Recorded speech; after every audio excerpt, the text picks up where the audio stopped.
You know those moments as parents where we have this idea in our mind, we're excited, we're going to go and do something beautiful with our kids, a family adventure day out, and we have in our mind what that's gonna look like, what that's gonna feel like. And then you get into the reality of it, and it doesn't match the picture in your mind because your child or children are complaining about something or unhappy about something or don't want to go to this thing. Or I had a situation this weekend where one wanted to leave because he was overwhelmed and the other one wanted to stay, and I thought, oh, we're going to do this beautiful thing. And the lived experience of that was very different to what I had in my mind. Now, I have been teaching and living surrender as an active practice so that I can fully embody the present moment, be fully in it, fully accepting of it, fully allowing of it, not making it about me specifically so that I can meet the needs as they unfold in front of me. And from that place, more trust, more connection, more joy becomes available, not always in that moment.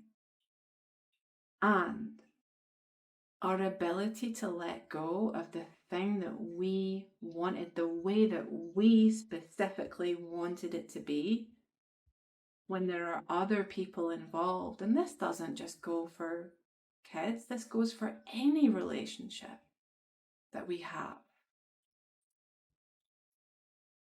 There are two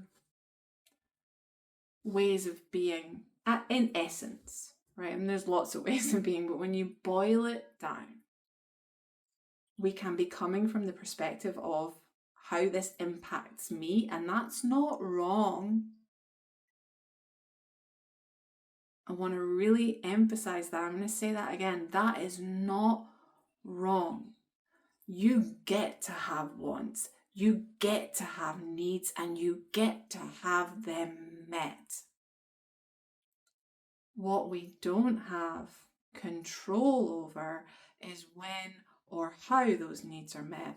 This is a separate video, I'm noticing, because I want to stay in surrender for right now. So there's how this impacts me. And often this is from a dysregulated, protective, emotionally drained state, right? So when I'm with the kids and I notice these kind of thoughts, the thoughts of, this is nonsense. Why can't this be easy? This isn't fair. I don't have any support.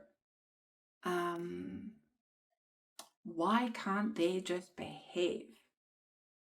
And a whole host of thoughts like this.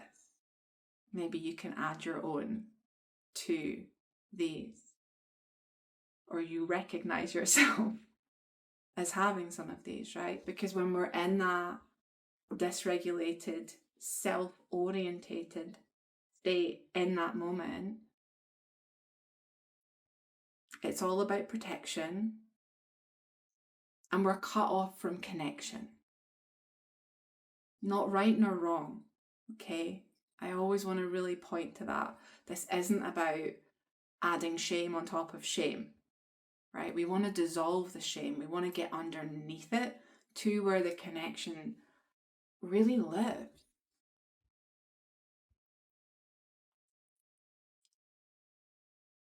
So we make it about ourselves, or we can zoom out and we can see all behaviour is a communication.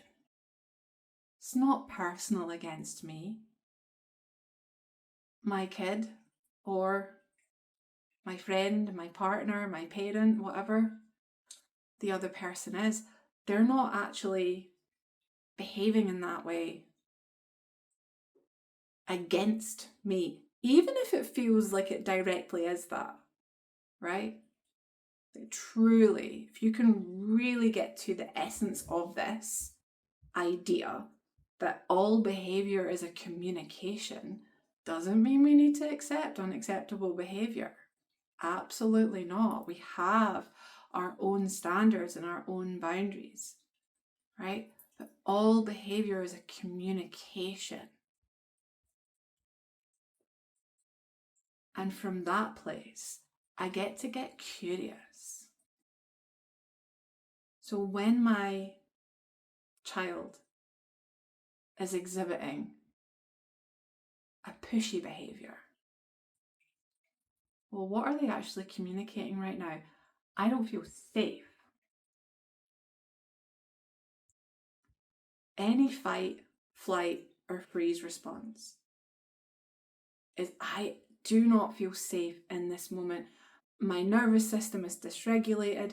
I am believing something about myself, which means I don't matter, I don't belong, I'm not important. All of these core wounds, if you like, are active in these moments of dysregulation. So when I can see that, and of course there's distinctions in the way that we hold it depending on who we're with. If we're talking about children and younger children, there's a different way of being with it. I don't teach strategy. What I teach is how to stay at home in yourself, to regulate yourself, to be the embodiment of love in any given moment, so that the words and the actions that come forward are not ones of protection and pushing someone away and guarding yourself, but rather being able to keep an open heart, stay connected to yourself, therefore increasing the chance of connection with that other person. With our children, this looks like co-regulation, right? I'm dysregulated. I'm thinking about myself. Every single thought that I'm having in my head is how this behaviour is impacting me. I have no perspective, no compassion in this moment, and nobody has all of the time, right? In this moment, to be able to hold space for this, I'm not fully present. I'm in my head thinking, why me? Or some variant of that. So I get to notice that, catch it, be like, wow, okay, I'm making all of this about me. And when I catch that, now I have a choice. Now my number one priority is to come into a place of internal safety. And we can do this relatively simply. It's not easy to implement in the moment because we have all of this emotional energy at play.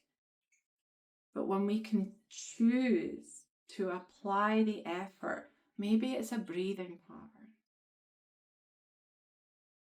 Often when we switch our perspective to the other person and start to naturally birth compassion,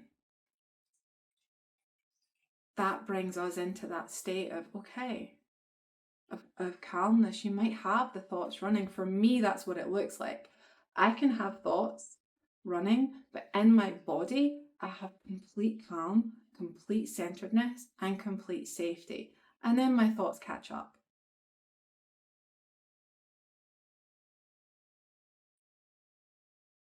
So the number one priority is self-regulation, self-stability, self-compassion, so that I can get in touch with my heart, so that I can maintain connection with this person and act from love. Now, like I said, love can be holding a boundary. Love isn't passive. It's fierce at times. It can be fiercely loving. This is unacceptable. Or we can be deeply soft and understanding. The moment will tell you what it requires when you can get out of your own head and zoom out. And the more we learn to do this, the more we learn to catch this, I always point to this in every video, the more you embody this ownership of your own emotional state, where how I feel is independent to what is happening around me. I'm claiming my experience. I'm upset right now. We get to name that. I'm frustrated right now.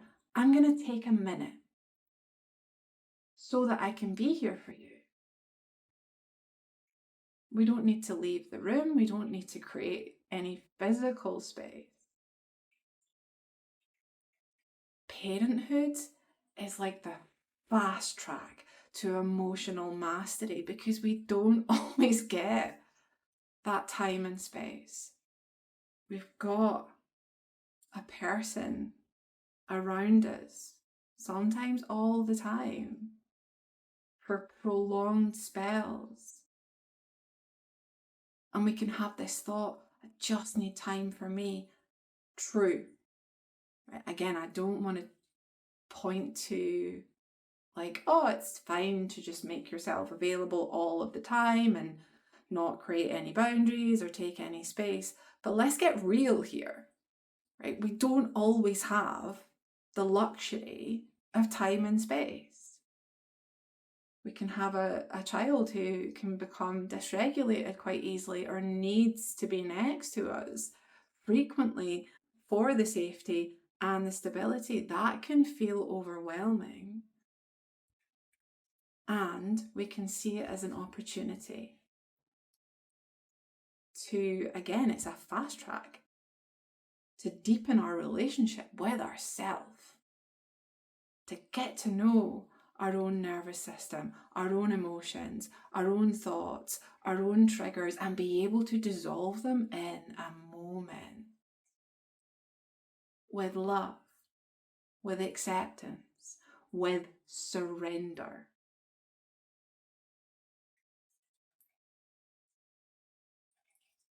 In real time, this can look as simple as taking a deep breath into the tension that we're feeling and then letting it go with a sigh on the exhale. We release the physical tension to release the emotional tension. And there are deeper layers to go to and ways that we can transform belief systems. And this is the work that I do with people as well. And as simple to a commitment, moment by moment, to soften and let go when I notice tension, when I notice that narrative where it's not fair, and all of the thoughts that create, because it's the thoughts themselves that create that tension in the body and that experience within ourselves.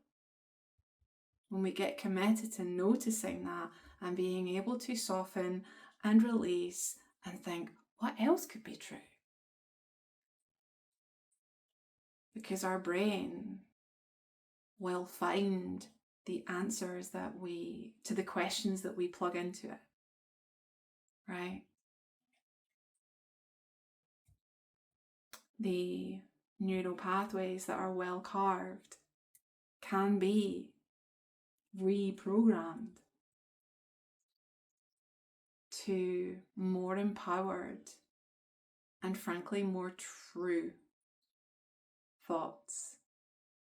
Because in my world, if a thought doesn't feel good in your system, then it isn't true. It's simply a thought or a narrative that I have picked up along my life experience that felt true in a moment, that has become deeply ingrained in my thinking. So much so that I don't even question it anymore. And I get to, when I notice it, I get to question it, and I get to ask myself, am I willing to let that go? Surrender.